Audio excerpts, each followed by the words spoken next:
जी गुरु जी।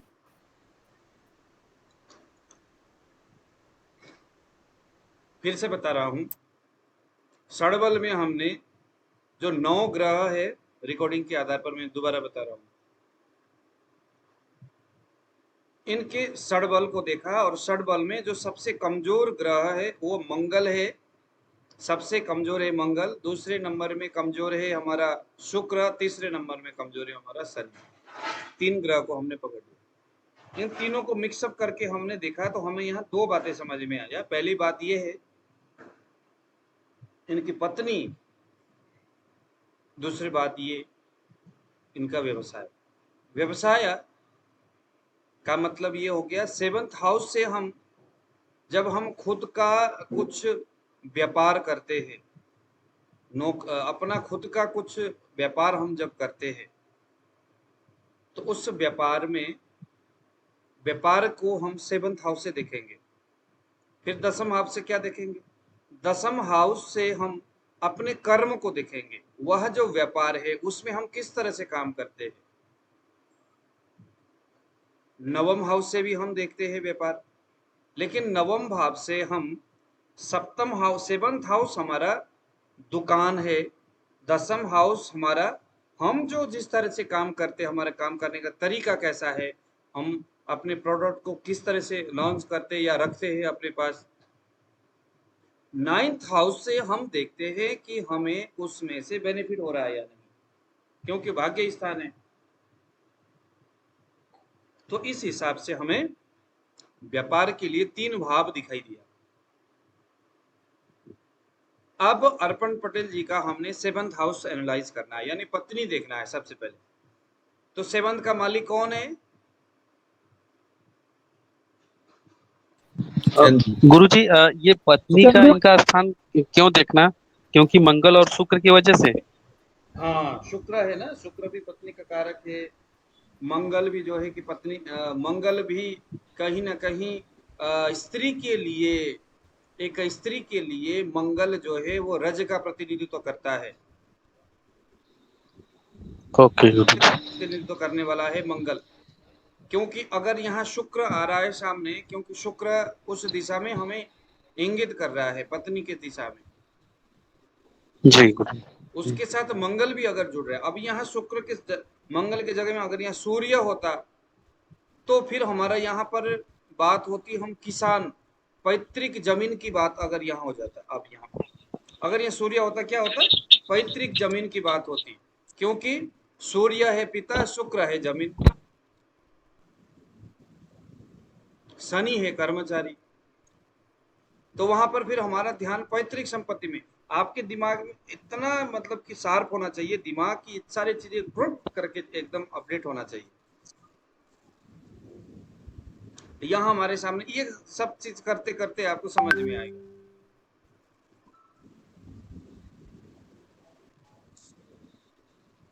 आप देखिए जरा यहाँ पर, अब हम इनके अर्पण जी, आपने मैरिज किया है? शादी हुआ आपका? ना, नहीं हुआ। नहीं हुआ है, अच्छा चलिए। फिर यहाँ पर हम आपके गर्लफ्रेंड देखेंगे अब, है कि नहीं, शादी होने वाला है या नहीं। अब देखो जरा इनकी लड़की देखो यहाँ पर, 7th का मालिक कौन है? अब हमने यहाँ पर 7th हाउस को अच्छी तरह से हमने यहाँ पर देखना है। 7th का मालिक कौन है? चंद्रमा। चंद्रमा कहाँ बैठा है? 4th है ना सर, तो मतलब 7th में 4 नंबर है, तो वो चंद्रमा। हाँ, चंद्रमा है, 7th का मालिक है चंद्रमा। चंद्रमा सर ये 4th में बैठा है, 1 जहाँ लिखा है। हाँ, तो आप लोग कृपया अपने अपने कैमरे को तो खोलिए। अब आपके चेहरा ही मैं नहीं पढ़ पा रहा हूँ। अरे कहाँ गया वो मेरा पेन, अभी कहाँ रख दिया मैं। प्लीज अपना अपना कैमरे को खोलिए। हाँ, तो आप लिखिए नीचे चंद्रमा एक कॉपी में। अभी हमने प्रैक्टिस करना है, तो चंद्रमा लिखा। सबसे पहले अब हम क्या देखेंगे, इनके शादी होगा नहीं होगा, कब होगा, कैसे होगा, लड़की कैसी होगी, और अर्पण जी महाराज कब खुश होंगे, इनकी गर्लफ्रेंड है कि नहीं है। सबसे पहले हम इस चीज को देखेंगे, सीखेंगे। अब हमने ये देखना है 7th का पत्नी देने वाला ग्रह कौन है? चंद्रमा है, क्योंकि पत्नी का मालिक चंद्रमा है, तो इनको पत्नी ले आकर के कौन देगा? चंद्रमा ही देगा, क्योंकि मालिक ही वो है। सेवंथ का कारक ग्रह कौन है?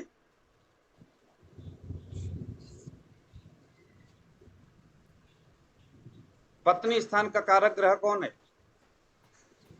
चंद्र। कारक इनकी कुंडली कारक ग्रह शुक्र। मैंने पढ़ाया नहीं क्या आपको? हाँ, शुक्र। शुक्र शुक्र। अच्छा, मैंने शायद पढ़ाया नहीं लगता कारक ग्रह। तो इसको आप पहले, इसको आप लोग पढ़ लो पहले, इसको आप पहले। कारक नहीं पढ़ाया। अच्छा चलो, कारक मैंने नहीं पढ़ाया तो मैं आपको अभी ये पढ़ा देता हूँ। पहले आप इसको नोट, क्योंकि कोई भी चीजें जो है ना, देखो यही है ना कि बात करते करते चीजें सामने आ जाती है। तो लिखिए जरा, फर्स्ट हाउस, एक कुंडली बनाइए, 12 भाव जिसमें रहेगा, 12 खाने रहेगा। पहले खाने में लिखिए सूर्य, पहले खाना। फर्स्ट हाउस का जो कारक है वो है सूर्य। मैंने लिखाया तो है वैसे, पिछले एक बार मैंने लिखाया था, मैंने बताया था। दूसरे सेकंड हाउस का कारक है बुध और बृहस्पति, इन्हें हम बोलते हैं स्थिर कारक।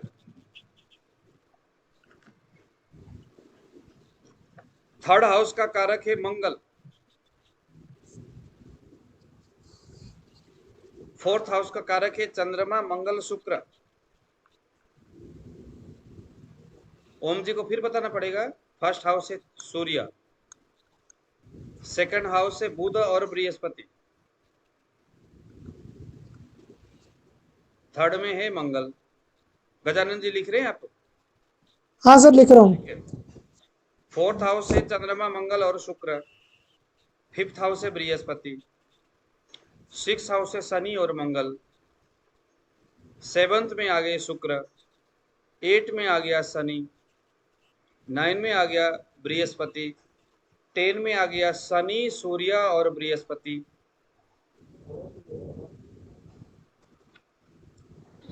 9 में गुरुजी, 9 में गुरुजी। सेवंथ में आ गया शुक्र। 8 में आ जी। गया शनि। 9 में आ गया बृहस्पति। 10 में आ गया शनि, सूर्य, बृहस्पति। 11th में आ गया बृहस्पति और 12th में आ गया शनि। अब इसको, इस भाव का कारक मानने के पीछे का कारण क्या है उसको आप समझ लो। फर्स्ट हाउस सेल्फ का प्रतीक है, मेरा व्यक्तित्व का प्रतीक है फर्स्ट हाउस। आप लोगों ने पढ़े है ना पहले, प्रथम भाव से हम क्या क्या देखते हैं? तनु, रूप, मस्तिष्क, आपका स्वयं का व्यक्तित्व हम पहले भाव से देखेंगे। तो इन सभी चीजों का रिप्रेजेंट सूर्य करता है। आपने जब सूर्य के बारे में पढ़े होंगे तो उसको देखिए। फर्स्ट हाउस की जब भी हम कभी बात करेंगे तो दिमाग में सूर्य भी रहना चाहिए। ऐसे ही सेवंथ हाउस का जब भी हम कभी जिक्र करेंगे तो हमारे दिमाग के एक कोने में शुक्र जरूर रहना चाहिए। पुरुष के कुंडली में शुक्र, स्त्री के कुंडली में बृहस्पति सेवंथ में। पुरुष के लिए स्त्री जो है शुक्र है, स्त्री के लिए पुरुष जो है वो बृहस्पति है। सेकंड हाउस में हमने क्या क्या पढ़े थे? वाणी और धन संपत्ति। सेकंड हाउस से स्थिर संपत्ति हम सेकंड हाउस से देखते हैं और अस्थिर संपत्ति हम 11th हाउस से देखते हैं। स्थिर संपत्ति, जो चलायमान संपत्ति है वो सेकंड हाउस से नहीं, स्थिर संपत्ति सेकंड हाउस से, चलायमान जो संपत्ति है वो है 11th हाउस से। तो बुध जो है वो फाइनेंस को रिप्रेजेंट करता है, बुध वाणी को रिप्रेजेंट करता है, बुध कहीं ना कहीं संपत्ति को रिप्रेजेंट करता है। तो बुध यहाँ पर सेकंड हाउस से हम जो वाणी के बारे में, आपके बोलने का तौर तरीका, किसी के साथ है ना वक्तव्य शक्ति, बोलने की शक्ति, ये बुध देता है। सेकंड हाउस से भी हम वही देखते, इसीलिए बुध को सेकंड हाउस का कारक ग्रह माना है। अगर कभी सेकंड हाउस भी खराब हो गया, बुध भी कमजोर हो गया, ऐसे कंडीशन में उसके बोलने की जो शक्ति, जो क्षमता है वो कमजोर है, ऐसा हमें समझना है। सेकंड हाउस से हम संपत्ति देखते हैं, इसीलिए संपत्ति के कारण से संपत्ति का कारक है बृहस्पति। थर्ड हाउस से हम पराक्रम देखते हैं, भाई देखते हैं, इसीलिए मंगल इसका कारक हो गया, क्योंकि मंगल से भी हम वही सारी चीजें देखते हैं। फोर्थ हाउस से चंद्रमा को कारक इसीलिए माना क्योंकि वहां से हम माता को देखते हैं। शुक्र को इसीलिए माना क्योंकि फोर्थ हाउस से हम जमीन को देखते हैं, तो शुक्र जमीन के लिए जमीन का कारक है। फोर्थ हाउस से हम मकान भी देखते हैं, मकान आपने पहले पढ़े होंगे, मकान फोर्थ हाउस से, मकान का कारक जो है वो मंगल है। इसीलिए चंद्रमा, शुक्र और मंगल ये चौथे घर का कारक है। इन तीनों में से कोई भी ग्रह अगर कमजोर होगा और चौथे घर में कमजोरी रहेगी तो ये भाव यहाँ खराब होगा। अब देखो जरा अर्पण पटेल जी की कुंडली देखिए, फोर्थ हाउस कितना कमजोर है, राहु और केतु के अक्ष में है, काल सर्प युग का प्रभाव से ग्रसित है, क्योंकि 0 डिग्री में 1 सेकंड, चंद्रमा 16 है, यानी आगे निकल गया। काल सर्प युग तो नहीं है। काल सर्प योग पता है आप लोगों को? काल सर्प योग का मतलब होता है, ये देखिए जरा इनकी कुंडली में राहु और केतु एक अक्ष में है। राहु के हमेशा 7th हाउस में केतु होगा, केतु के हमेशा 7th हाउस में राहु होगा। राहु और केतु के एक भाग, उसके एक साइड पूरा खाली हो जाए और दूसरे साइड पूरी तरह से भरा हुआ हो, अथवा लगा लो कि राहु और केतु के जिस लाइन में है, जैसे ये देखिए जरा यहाँ पर राहु 4th में है, 10th में है राहु और 4th हाउस में केतु है, तो इसके एक साइड में कोई ग्रह नहीं है, सारे के सारे ग्रह दूसरे साइड में हो गए। तो यह राहु केतु का, यह जो इस तरह का कमेंट करके ग्रहों को दूसरी ओर रखना, इसको नेगेटिव योग राहु केतु का काल सर्प योग बताते हैं। लेकिन अब जो पंडित जी लोग जो बताएंगे काल सर्प योग, उन्होंने तो अपने अब काल सर्प शांति के चक्कर में बताएंगे, लेकिन हम लोगों ने अर्पण पटेल जी की कुंडली में काल सर्प योग है कि नहीं, हमने यहाँ पर इसको किस आधार पर देखना है, हमने अंश के हिसाब से देखना है। अगर राहु से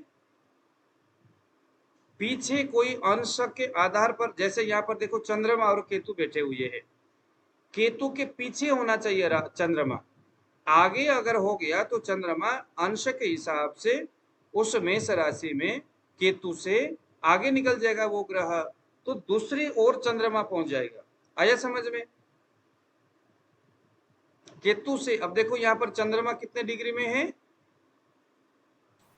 16 डिग्री 8 16 अंश, डिग्री में है। केतु कितने में है?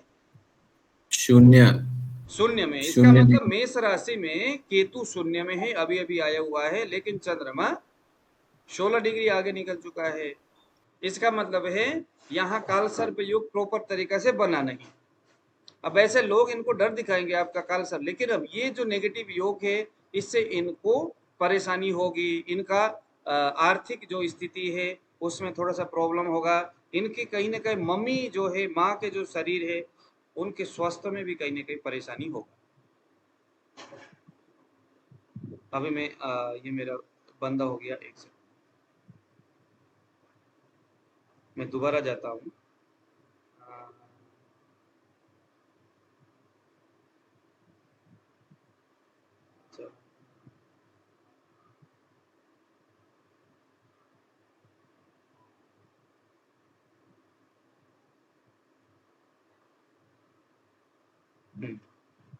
आया समझ में?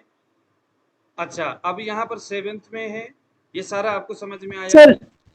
सर एक बार फिर से समझा देंगे सर? मतलब ये नहीं आया थोड़ा सा, आपने जो बताया ना कि चंद्रमा और वो केतु के पीछे है मेष राशि में, वो मुझे कुछ। एक सेकंड जी सर। देखो केतु का डिग्री कितना है? 0 है। Sir 0 degree 6 minute. मेष राशि में 0 अंश में केतु है, मेष राशि में 16 अंश में चंद्रमा है। तो क्या चंद्रमा हाँ केतु से आगे नहीं है? हाँ हाँ, आगे होने का मतलब है कि ये उस केतु के परिधि से आगे निकल गया। यहाँ पर काल सर्प योग के विषय में क्या बताया जाता है? सूत्र क्या है? राहु और केतु के एक साइड में सारे ग्रह आ जाए। एक साइड में आने का मतलब अंश के आधार पर भी आ जाए। ओके, मतलब पीछे हो जाए, एक ही तरफ, पीछे की तरफ या आगे की तरफ। देखो यहाँ पर अगर ये चंद्रमा यहाँ ना हो करके पीछे होता है, यहाँ थर्ड में होता, तो यहाँ क्या होता, सारे के हाँ सारे ग्रह केतु और राहु के पीछे की ओर एक साइड में चले गए और बाकी दूसरा जो खाना है साइड है वो खाली हो गया एकदम। हाँ। तो इसको हम बोलेंगे कालसर्पयोग। लेकिन यहाँ कालसर्पयोग नहीं है, क्योंकि केतु के साथ चंद्रमा है और चंद्रमा केतु से आगे निकल चुका है डिग्री में। इस आधार पर यहाँ कालसर्प, लेकिन फिर भी चूंकि चंद्रमा जो है, अगर यहाँ चंद्रमा के अलावा कोई दूसरा ग्रह होता तो हम कहते कि यहाँ पर वो ग्रह आगे निकल गया। लेकिन चूंकि चंद्रमा अगर राहु और केतु के अक्ष में आ गया तो समझ लो कि ये बहुत अच्छा योग नहीं है। राहु केतु के अक्ष में चंद्रमा का आना ये ग्रहण योग माना जाता है, खराब है। राहु और केतु का सबसे बड़ा शत्रु है चंद्रमा। तो फोर्थ हाउस में चंद्रमा, फोर्थ हाउस किसका किसका, फोर्थ हाउस से हम क्या देखते हैं, माता। माता, जमीन और विचार, इंसान का विचार कैसा है, उसका मन कैसा है। अब अर्पण जी का मन, उनके विचार, उनके माता, उनका स्थायी जो संपत्ति है वहां पर कहीं ना कहीं राहु और केतु कुछ प्रॉब्लम कर रहा है। अब हमने यहाँ देखना है कि चंद्रमा राहु और केतु के अक्ष में आ गया तो यह एक कमजोर पक्ष हो गया। हमने यहाँ पर ग्रहों के अच्छे और बुरे पक्ष को टटोलना है। तो नोट करिए जरा, चंद्रमा का एक पक्ष कमजोर हो गया। कौन सा वाला, राहु और केतु के अक्ष में है, एक पक्ष जो है क्रश कर दो। अब दूसरे पक्ष देखो, अगर ये शत्रु के घर में है तो दूसरा पक्ष भी कमजोर हो जाएगा। किसके घर में है ये, शत्रु या मित्र के घर में, किसके घर में है, उस घर के राशि का मालिक कौन है,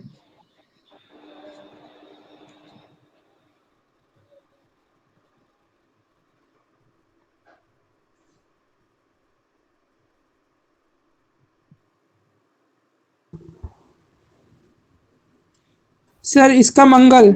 मेष के मंगल की राशि में है। हाँ मंगल के राशि में। अब आप देखिए जरा, मंगल चंद्रमा अति और मित्र, मंगल शत्रु है या मित्र है, अति मित्र। अति मित्र है। तो इसको राइट कर दो, यानी चंद्रमा कहीं ना कहीं अभी यहाँ पर मित्र के घर में है, केतु के साथ है तो इसको शत्रु मान लो केतु, तो इसको क्रश कर दो। केतु के साथ है, राहु केतु के अक्ष में है। राहु केतु दोनों के साथ शत्रु है। हाँ, राहु और केतु के अक्ष में है ये, तो ये अक्ष में होना पहले कमजोर कमजोर हो गया, मित्र के घर में है, ये अच्छी बात है। अब देखो हमने क्या पढ़ा था, कारको भावनाशक, यानी कोई ग्रह अपने कारक स्थान में जाके, जैसे लग्न में सूर्य बैठता है तो वो अपने भाव में नुकसान करेगा। जो ग्रह का जो कारक स्थान है, अभी मैंने आपको बताया था, सूर्य का फर्स्ट हाउस का सूर्य, सेकंड हाउस का कौन सा, बुध, बृहस्पति है सेकंड हाउस का और बुध है, थर्ड हाउस का मंगल है, फोर्थ हाउस का चंद्रमा है, मंगल है और शुक्र है। इस तरह से मैंने जो आपको कारक बताया था, वो कारक ग्रह जिस भाव में उसको कारक हमने माना है, अगर वो उस घर में बैठता है तो उस घर के लिए अच्छी बात नहीं है। कारक भाव उस घर के लिए अच्छी बात नहीं है। विशेष करके शुक्र और बृहस्पति के संदर्भ में, अगर शुक्र और बृहस्पति केंद्र में अपने भाव में अपने घर में बैठते हैं तो बहुत बुरी हालत में बैठेंगे। वो अपने घर में होने के बावजूद ही कमजोर होंगे। तो यहाँ पर अपने कारक स्थान में चंद्रमा बैठा है, इसीलिए इसको हमने क्रश किया। माता के लिए थोड़ा परेशानी का सबब बनेगा ये चंद्रमा। तीसरे नंबर में शनि की दृष्टि है। शनि लग्नेश है, लग्नेश होने की वजह से, लग्नेश का दृष्टि अच्छी बात है, हमने पढ़े थे तो इसको राइट किया। लेकिन चूंकि शनि जो है वो दुख का कारक है, शनि क्या है, दुख का कारक है, तो दुख कारक शनि का चंद्रमा के ऊपर दृष्टि वो अच्छी बात नहीं है, तो मैंने लगाया क्रश। अब शनि क्या नाम है, शनि चंद्रमा को मित्र दृष्टि देखता है या शत्रु दृष्टि देखता है, बताइए जरा, मित्र या शत्रु है, शनि का।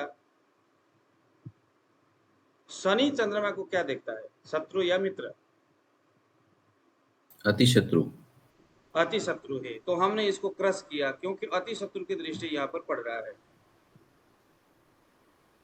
दूसरे नंबर में देखिए कौन से ग्रहों की दृष्टि है चंद्रमा के ऊपर। अभी हम अर्पण जी के पत्नी और उनके व्यवसाय इन दोनों के ऊपर नजर लगा के बैठे हैं। तो चंद्रमा को एक शनि ने देखा और दूसरा किसने देखा? सर राहु की भी दृष्टि है ना सर?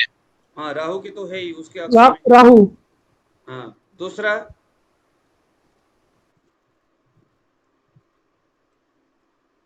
दूसरा किसी ग्रह का दृष्टि है क्या?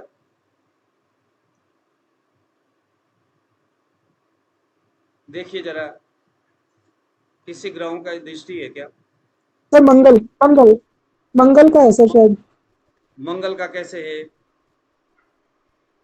सॉरी सर, जुपिटर मंगल का तो फोर्थ में रहता है, मैंने नहीं है, गलत कर दिया सर। हाँ, गलत कर दिया। नहीं है, नहीं है सर, बाकी किसी का नहीं लग रहा है। ठीक है। अब हमारे यहाँ पर एक चीज देखना रह गया और जो मुख्य है, और उसका नाम है नवांश। अब एक सूत्र लिखिए, पत्नी स्थान के बारे में अगर हमने जानकारी लेना है तो लग्न कुंडली में जो चीज हमने निकाला उसको हम नवांश कुंडली में जाकर के देखेंगे। नवांश कुंडली, नवांश कुंडली का मतलब है एक राशि का नवा भाग, नवा अंश। अब देखिए नवांश इसके बगल में है, यहाँ पर हमने क्लिक किया, हमें कुछ नहीं करना, अपने आप इसने बना के रख दिया। अब यहाँ हमने क्या चीज देखना है, जहां पर हम पहले वो चंद्रमा देख रहे थे उसी चंद्रमा को हमने यहाँ टटोलना है। कुल मिलाकर के हमने उस ग्रह के बल को देखना है। तो नवांश में चंद्रमा कहाँ बैठा है देखिए, अंत में किस भाव में बैठा है? सर 7th हाउस 5th राशि। हाँ, 7th हाउस में है, सूर्य के घर में है। सूर्य चंद्रमा का मित्र है और शुक्र के साथ बैठा हुआ है।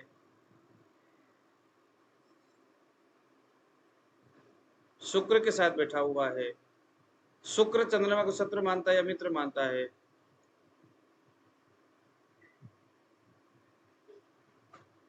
शत्रु। हमने हर जगह यही सारी चीजें देखना है, शत्रु मानता है या मित्र मानता है। शुक्र चंद्र को शत्रु मानता है। देखिए देखिए नीचे डायरी को देखिए, शुक्र चंद्र सॉरी शत्रु। ध्यान से देखिए, कोई दिक्कत थोड़ी है। आपको अगर आप शत्रु भी कहेंगे तो चंद्रमा आकर के आपको कुछ बोलेगा नहीं, डबल शत्रु भी कहेंगे तो भी कोई फर्क नहीं पड़ने वाला। आप बस ध्यान से देखिए। नहीं सही बोल रहे हैं ओम जी। हाँ जी, शत्रु मान सही बोल रहे हैं, शत्रु मानते हैं। नहीं नहीं, आप देखिए जरा ध्यान से देखिए, चंद्रमा शुक्र को शत्रु मानता है या मित्र मानता है? चंद्रमा ओके, चंद्रमा शुक्र को शुक्र को सम है। गुरुजी मित्र नहीं, मित्र मानते हैं। रंजीत जी आप बताइए, चंद्रमा शुक्र को मित्र मानते हैं। कैसे मानता है? सर मित्र सम है गुरुजी, अरे भाई सम रंजीत सम जी, आप सम। डायरी बनाओ। अब आ गया शुक्र। शुक्र चंद्रमा को क्या मानता है? शत्रु। शत्रु मानता है। शुक्र चंद्रमा को, चंद्रमा शम के साथ है मगर शुक्र चंद्रमा को शत्रु मानता है, शत्रु मानता है। गुरुजी चंद्रमा शुक्र, चंद्रमा शुक्र को सम मानता है, चंद्रमा का तो कोई शत्रु है ही नहीं। मित्र तो सिर्फ दो ही ग्रह है चंद्रमा के, एक ग्रह का नाम है चंद्रमा, एक ग्रह का नाम है आपका मंगल सूर्य, और एक का नाम है बुध। और एक ये दोनों चंद्रमा के मित्र है, शत्रु कोई है नहीं। मंगल बृहस्पति शुक्र शनि ये सारे चंद्रमा के सम ग्रह है, न शत्रु। सम का मतलब वो न शत्रु है न मित्र है। अब हम फिर दोबारा, अब हमने यहाँ क्या पकड़ लिया, यहाँ पर चंद्रमा किसके साथ संगति कर रहा था? शुक्र के साथ। अब हम फिर लग्न कुंडली में आएंगे। यहाँ पर शुक्र को देखेंगे कहाँ बैठा है, द्वादश भाव में बैठा है, 12वें भाव में बैठा हुआ है। तो 12वें भाव का जो शुक्र है, शुक्र जो है यहाँ मंगल के साथ है, शुक्र और मंगल का योग है यहाँ पर। तो कुल मिलाकर के शुक्र यहाँ अच्छे कंडीशन में नहीं है, शत्रु के घर में बैठा हुआ है, दशमें से राहु स्थित राशि का स्वामी है। तो कुल मिलाकर के यहाँ पर भी चंद्रमा का स्थिति कमजोर है। अब हम जाएंगे जरा षडबल में। चंद्रमा षडबल में कैसा है? कमजोर है। षडबल में चंद्रमा कमजोर था ना, चंद्रमा षडबल में कमजोर था, और षडबल में कमजोर सूर्य भी था, हाँ शुक्र और शनि था। षडबल में कमजोर शुक्र है, षडबल में चंद्रमा कैसा है? एक सेकंड में यहाँ पर देखिए,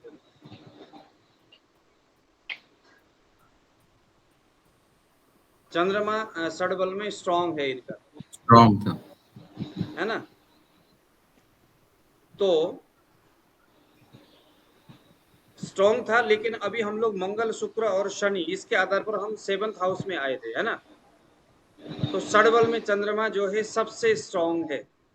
तो स्ट्रॉन्ग होते ही ये जितने भी जो ये नेगेटिव प्रभाव है, इसके काफी हद तक प्रभाव को इसने क्या कर दिया? काट दिया। क्योंकि हमने देखा था यहाँ पर मंगल शुक्र और शनि का जो नेगेटिव योग था पत्नी के संदर्भ में, आपको आ रहा है समझ में? देखो, हमने ये मंगल शुक्र और शनि लिया जो सबसे कमजोर था ग्रह। सबसे पहले मैं दोबारा आपको मैं रिमाइंड कराऊं, उसके आधार पर हमने यहाँ पर अर्पण जी के लिए 2 बातें जाने थे। एक तो उनके पत्नी और उनका खुद का व्यवसाय। तो जब हम उनके पत्नी को देखने के लिए गए इनके कुंडली में, तो लग्न कुंडली में 7th हाउस में चंद्रमा बैठा हुआ था। 7th हाउस का मालिक जो है वो चंद्रमा था। उसके बाद हम उस चंद्रमा के पीछे पड़े हुए थे, लेकिन 7th हाउस का मालिक चंद्रमा षडबल में सबसे बलवान है कि नहीं है? बेशक कुंडली में अलग अलग तरीका में, वो कभी शत्रु के घर में बैठा हुआ है या मित्र के घर में है, शत्रु के साथ है, राहु केतु के अक्ष में है, सारी चीजें ठीक है, लेकिन फाइनली षडबल में वो बहुत बलवान है होने की वजह से मीडियम इसका चंद्रमा का प्रभाव है। बहुत अच्छा भी हम नहीं कहेंगे, बहुत बुरा भी नहीं कहेंगे। तो अब अर्पण पटेल जी, आप बताइए कि आपके मम्मी के शरीर में कोई वात वृद्धि करे ऐसी व्यवस्था है क्या? हाँ है। शरीर में वायु बढ़ा हुआ है क्या? शरीर में जैसे दर्द होना, घुटनों में दर्द होना, या जहां पर, क्योंकि चंद्रमा जो है वो ग्रीस का काम करता है, जल महाभूत है। शरीर में स्थूलता बढ़ी हुई है, मोटा है क्या उनका शरीर? हाँ, मोटा था पहले, अभी तो नहीं है। अभी क्या है? शरीर पहले मोटा था, लेकिन अभी नहीं था सर, नहीं है शरीर। ओके, ठीक है। तो अभी उनके शरीर में कुछ बात कर, मोटा पहले था, अभी क्योंकि वो वायु शनि की दृष्टि है चौथे चंद्रमा के ऊपर, तो अभी उनके शरीर की क्या कंडीशन है? शरीर कैसा है उनका? शरीर मतलब है, लेकिन वो वायु बढ़ा हुआ है अभी। शरीर में वायु बढ़ा हुआ है। कितना एज है उनका? हाँ। उनका 60। ओके, तो वायु बढ़ा हुआ है, तो उसकी वजह से क्या हो रहा है उनके शरीर में? वो तो वो पेट में दर्द, जैसे वो मतलब कि एसिडिटी जैसे, पेट में मतलब आवाज आना, गुड़ गुड़ जैसा। ठीक है। क्योंकि ऐसा क्यों हुआ? क्योंकि चंद्रमा जल तत्व प्रधान ग्रह है, और चंद्रमा के प्रभाव अभी हम यहाँ पर देख रहे हैं। और चंद्रमा सबसे बलवान है। केतु, राहु केतु के अक्ष में 4th हाउस मातृ स्थान में बैठा हुआ है। अभी हमने इसको कैसे देखा? क्योंकि माँ का स्थान है, चंद्रमा माँ के स्थान में बैठा हुआ है, शनि की नजर है वहां पर। आपकी पत्नी, चूंकि शादी तो हुआ नहीं है, लेकिन एक बार आपके रिश्ता होकर के टूट जाएगा। रिश्ता होकर के मतलब शादी होकर टूटे की बात नहीं है। किसी लड़की को आप देखोगे और उसके बाद काफी हद तक बात बनने के बाद वो टूट जाएगा, वो रिश्ता, तो बात टूट जाएगा, फिर किसी और के साथ शादी हो सकती है। सर ये कैसे पता कि हम मतलब एग्जैक्टली ऐसे ही होगा? हाँ जी, सर ऐसे ही होगा कि पहला रिश्ता टूट जाएगा और मतलब जो टूट जाएगा सेकंड वाला होगा वो इसीलिए बनेगा। वो इसीलिए बताया क्योंकि इनका जो चंद्रमा है राहु और केतु के अक्ष में है और शनि की नजर है। राहु केतु शनि और सूर्य ये विच्छेदात्मक कारक ग्रह है। विच्छेदात्मक का मतलब छुटाने वाला, छोड़ने वाला, तोड़ने वाला, बिछड़ने वाला। शनि राहु केतु और सूर्य ये विच्छेदात्मक कारक ग्रह है। तो देखो राहु हाँ। केतु इनके प्रभाव में है चंद्रमा, क्योंकि सेवंत का मालिक है चंद्रमा, और शनि जो है उसकी नजर है चंद्रमा के ऊपर। तो ये तीनों विच्छेदात्मक ग्रह है। तो फिर विच्छेद इसमें हमने ये क्यों नहीं बोला कि इसमें हमने ऐसा क्यों नहीं बोला कि बिछड़ भी सकते हैं? हमने ये क्यों बोला कि एक हल्का फुल्का बिछड़ जाएंगे फिर दूसरा वाला हो जाएगा? तो हो सकता है कि मेन वाला भी बिछड़ जाए, तो उसको हम मतलब तो देखो अलग अलग इसीलिए कैसे देखें? क्योंकि देखो सबसे पहले क्या है, इनका लग्न कुंडली में लग्न देखो बलवान है। ओम जी लग्न बलवान है कि नहीं? जी गुरुजी, लग्न का मालिक भी तो शनि है ना? हाँ शनि है। शनि की नजर बहुत बेकार होता है। शनि जहां बैठता है उस भाव को तो बढ़ाता है, लेकिन उसका नजर, मैंने कल परसों बताया था ना एक बार, बृहस्पति का नजर अच्छा है, जहां वो बैठता है वो खराब करता है। शनि का नजर बेकार है, जहां वो बैठता है वो अच्छा करता है। जहाँ वो बैठते हैं। हाँ तो बट अब शनि की नजर चंद्रमा के ऊपर शनि है। का दृष्टि जो है ऐसे लग्न भाव से, तो वो क्या बोलते हैं, सप्तम भाव को भी देख रहा है, जो मैरिज का घर है। लेकिन सप्तम को नहीं ना देख रहा है। कहाँ से देख रहा है सप्तम? शनि तो दूसरे भाव में बैठा हुआ है ना। सर बट इसका लग्न बलवान कैसे हुआ फिर? लग्न बलवान हुआ क्योंकि शनि लगने से, और अपने शनि का मूल त्रिकोण कौन सा है देखिए जरा।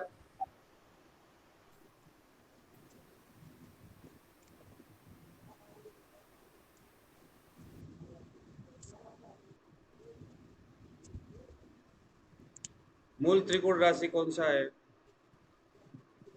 कुंभ। कुंभ हाँ में 20 से 0 से 20 डिग्री। 20 तक है। हालांकि शनि यहाँ 20 अंश से ऊपर पहुंच गया है, लेकिन फिर भी चूंकि कुंभ राशि में शनि का रहना मूल त्रिकोण का जो मुख्य जो प्रभाव है उससे बाहर हो गया, लेकिन मूल त्रिकोण में तो है शनि। तो जो ग्रह अपने मूल त्रिकोण में होता है वह ग्रह उच्च होने जैसा बेनिफिट देने वाला ग्रह है। तो लगने से और खुद मूल त्रिकोण में बैठा हुआ है। आया समझ में? सर एक्चुअली मैंने शायद वो क्लास तो नहीं ली है, तो आप मुझे एक बार किताब बता दीजिए कौन सी है, मैं किताब खरीद के उसमें से कुछ पढ़ के रखता हूँ, तो फिर मुझे समझ में आ मैं जाएगा। आपको सारा मैं वीडियोज भेज दूंगा, आपको सभी वीडियो भेज दूंगा, उन सभी को देखिए। थैंक यू सर, ठीक है। नहीं तो मुझे एड्रेस दे देना, मैं आपको बुक भेज दूंगा। यहाँ से मेरे पास बहुत सारे बुक है ज्योतिष के।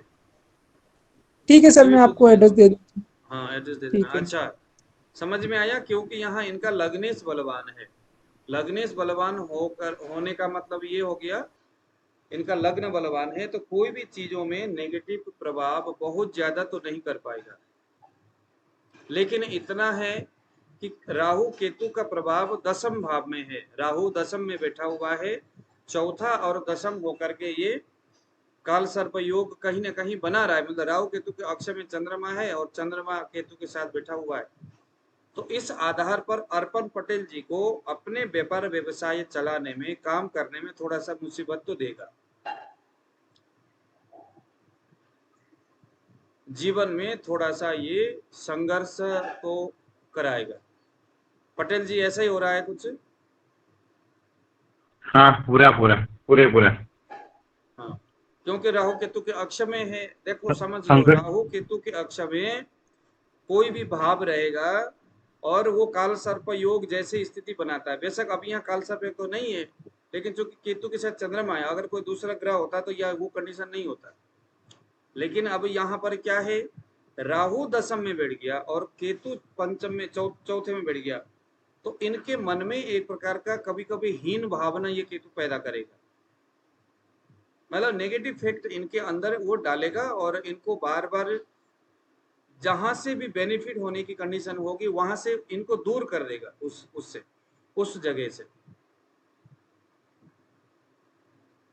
इनके घर के छत में ऊपर से लक्ष्मी माता ने सोने की बरसात कराना था, लेकिन भाग्य ऐसा होगा कि 10 दिन पहले मकान बेच के चले जाएंगे। कहने का मतलब कोई चीजें मिलने भी वाला अगर होगा तो कंडीशन कुछ ऐसा होगा कि ये उससे दूर हो जाएंगे। दशम में राहु का बैठना और केतु के चौथे में काल सर्पियों की स्थिति होना इतनी खराब है।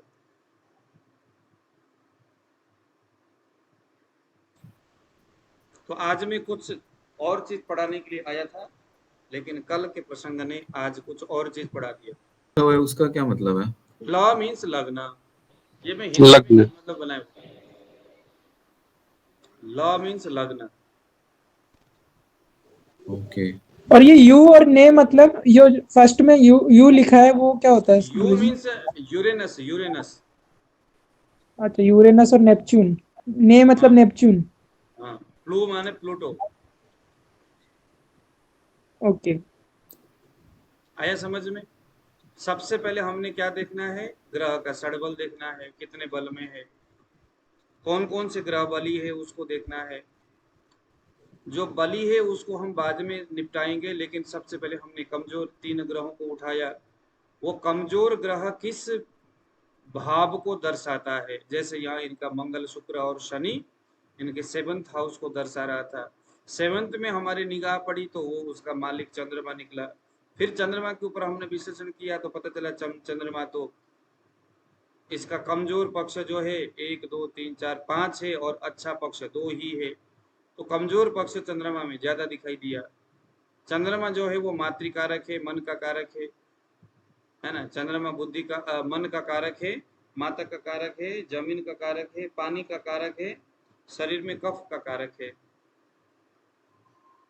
ओके, तो ये सारी चीजें चंद्रमा। फिर हमने चंद्रमा को कौन कौन से ग्रह ने देखा उसके ऊपर हमारी निगाह गई। फिर पता चला शनि है, तो शनि का जो गुण धर्म हमने देखा शनि की। फिर उसके बाद राहु केतु, वो चंद्रमा ग्रह के इर्द गिर्द हमारी सारी व्यवस्थाएं हो गई। फिर उसके बाद हमने देखना है सप्तम भाव, क्योंकि हमारा मुख्य अवधारण तो सप्तम ही था। 7th हाउस से हमने पत्नी को देखना है, तो इस आधार पर हमने 7th हाउस को देखा। तो 7th हाउस तो इनका कोई ज्यादा दिक्कत वाला नहीं था, लेकिन उसका मालिक जो चंद्रमा है वो पूरी तरह से पिटा हुआ था। तो अपने कार्य के स्थान में बैठना खराब है, शनि की नजर में है, राहु केतु के अक्ष में है। तो इस आधार पर इनका खुद का जो व्यवसाय है, जो ये काम करते हैं, उसमें काम खराब हुआ।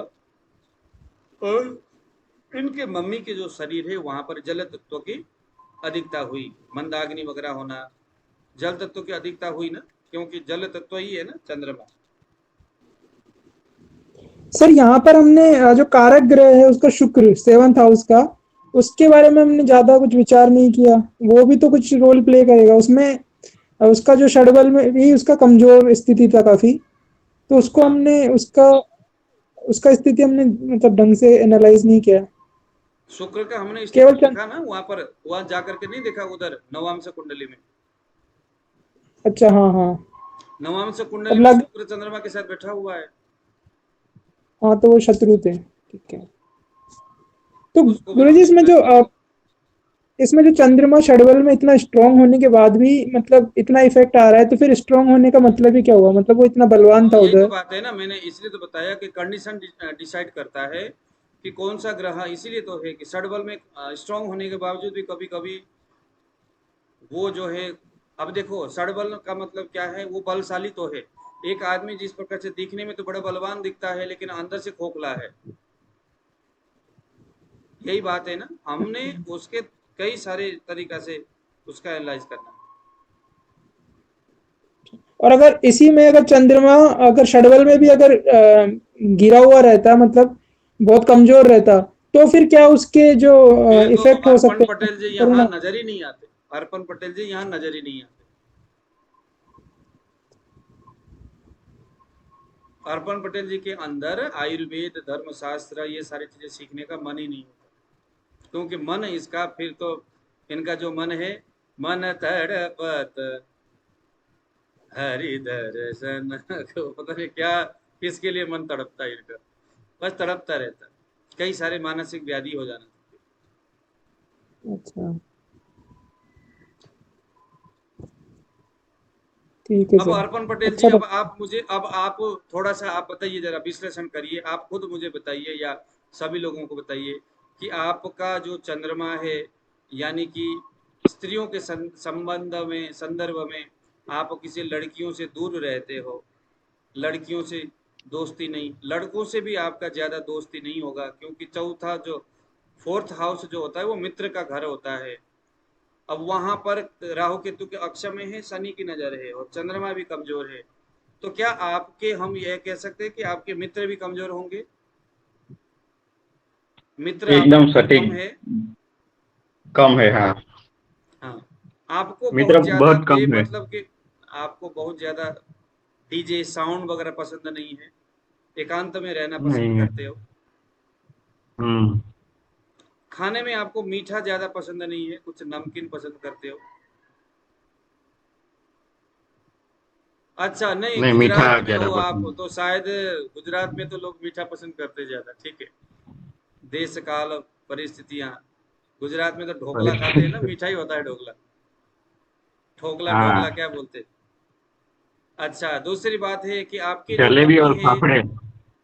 हाँ, तो आपके जो मम्मी है, मम्मी के शरीर में जल तत्व की अधिकता है, अधिकता होने के शरीर में स्थिरता की, मतलब कि शरीर में स्टिफनेस ज्यादा है। मंदाग्नि, क्योंकि कफ बढ़ा हुआ है तो मंदाग्नि बढ़ेगा, या धातु क्षय की कंडीशन होगी बाद में।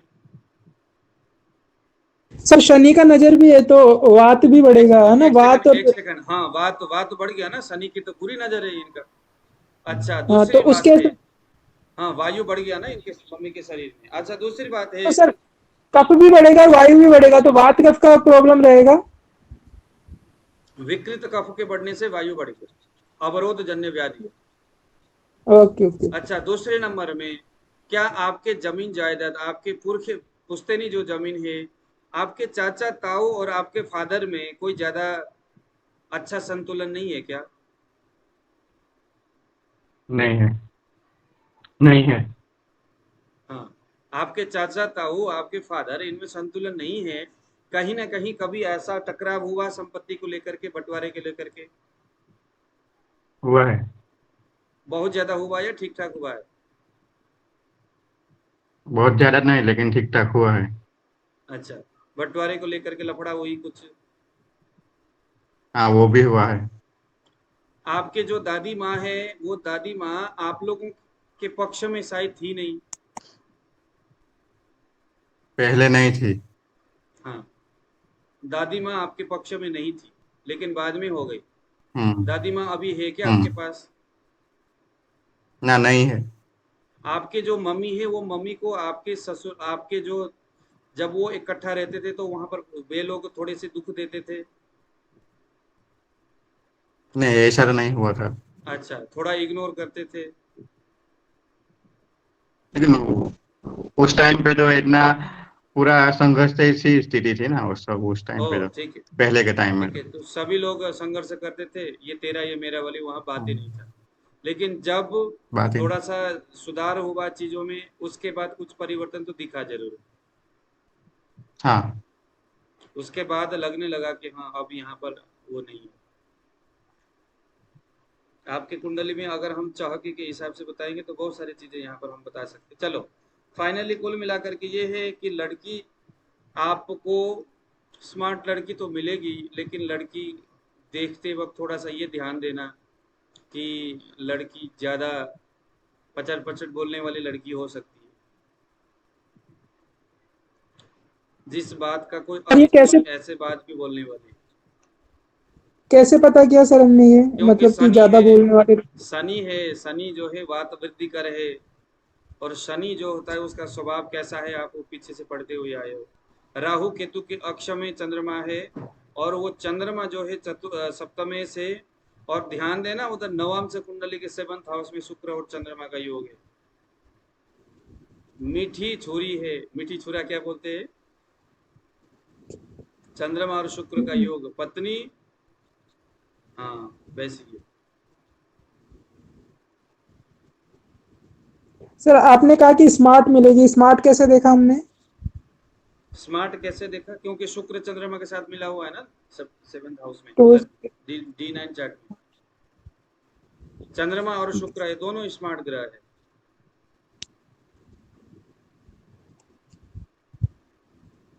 ओम जी को आया समझ में?